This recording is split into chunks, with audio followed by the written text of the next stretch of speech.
এই কন্ট্যাক্টগুলোকে অন করায়, অ্যাক্টিভ করায়।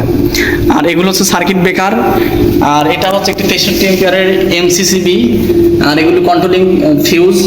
এখানে একটি হচ্ছে নিউট্রাল বার, একটি আর্থিং বার, আর এখানে সিটিপিটি দিয়ে এটা কন্ট্রোল করছে। আসসালামু আলাইকুম, সবাই কেমন আছেন? আশা করি সবাই ভালো আছেন। আবার একটি নতুন ভিডিও নিয়ে চলে আসলাম। আজকে দেখাবো যে অটোমেটিক যে সাবমার্সিবল পাম্পের প্যানেল কিভাবে তৈরি করে এবং এই প্যানেলটি কিভাবে কাজ করে সেটাই দেখাবো আজকে।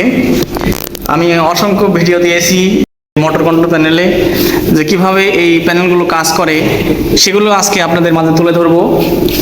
তো এটা হচ্ছে একটি প্যানেলের ফ্রন্ট সাইড। তো ফ্রন্ট সাইডে কী কী জিনিস সেট আপ করতে হয়, এখানে প্রথমে তিনটা ইন্ডিকেটর দিচ্ছে যে আমার লাইন আছে কি না আছে, বা কারেন্টের উপস্থিতি শনাক্ত করার জন্য এখানে তিনটা ইন্ডিকেটর দেওয়া আছে, রেড, ইয়েলো, ব্লু। একটি এনার্জি মিটার এখানে দেওয়া আছে, কত ভোল্ট, কত এম্পিয়ার এবং কত কিলোওয়াট নিচ্ছে এবং কত কিলোওয়াট খরচ হচ্ছে সেটা কিন্তু এখানে দেখা যাচ্ছে। আর এটা হচ্ছে টেম্পারেচার কন্ট্রোলার। এই টেম্পারেচার কন্ট্রোলারের কাজ হচ্ছে, ভিতরে একটি ফ্যান আছে, যখন এই ফ্যানটি যখন ভিতরে যখন গরমের তাপমাত্রা বেশি হবে তখন অটোমেটিক এই কন্ট্রোলারটি সেই মোটরকে সেই ফ্যানকে রান করবে। আর এখানে কিছু ইন্ডিকেটর দেওয়া আছে।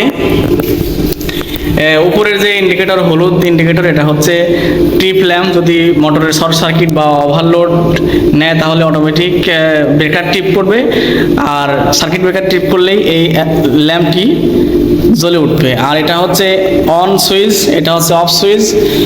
আর এখানে হচ্ছে অটো ম্যানুয়াল সুইচ। এখানে এখন অটো দেওয়া আছে, যদি ম্যানুয়াল করি তাহলে এটা বন্ধ হয়ে যাবে। ওকে, তো মেন অটোতে কাজ করে হচ্ছে যখন পানি যখন প্রয়োজন হয় তখন অটোমেটিক এটা কাজ করে। তো আমরা আরও সাইডে দেখবো ভিতরে কি কি এখানে জিনিস সেট আপ করা আছে। এটা হচ্ছে প্যানেলের ব্যাক সাইড, এটা হচ্ছে ওয়ারিং করছে কিভাবে কন্ট্রোলিং করছে সেটা প্রসেসটা এখানে দেখানো হয়েছে। আর এইটা হচ্ছে মেইন কন্ট্রোলার। আর এখানে হচ্ছে এই এনার্জি মিটারের কানেকশন। এটা হচ্ছে 440 লাইন, আর এখানে সিটিপিটির লাইন, এখানে সিটির লাইন দেওয়া আছে। আর এখানে রেড, ইয়েলো, ব্লু তিনটা ভোল্টেজের লাইন দেওয়া আছে। ওকে, এই হচ্ছে এখানকার কাজ। আর এখানে কন্ট্রোলিং করা আছে। কন্ট্রোলিংটা আমরা পরবর্তীতে একটি অ্যানিমেশন ভিডিওর মাধ্যমে দেখাবো, বা আমি একটি ডায়াগ্রাম করে আপনাদের বোঝানোর চেষ্টা করব যেটা কিভাবে করা হয়েছে। আর এখানে দেখুন, এখানে একটি করে ম্যাগনেটিক কন্ট্যাক্টর ইউজ করা হয়েছে।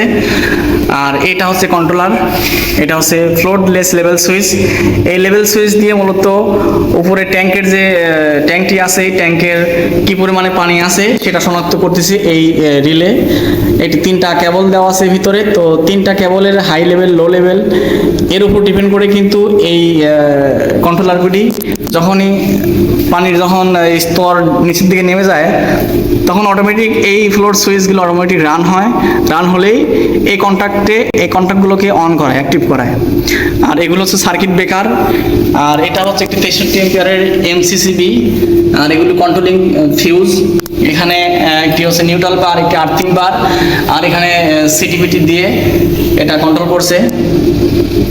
তো এই হচ্ছে এই প্যানেলের যে আমরা ওয়ারিং করছি তার সিস্টেম।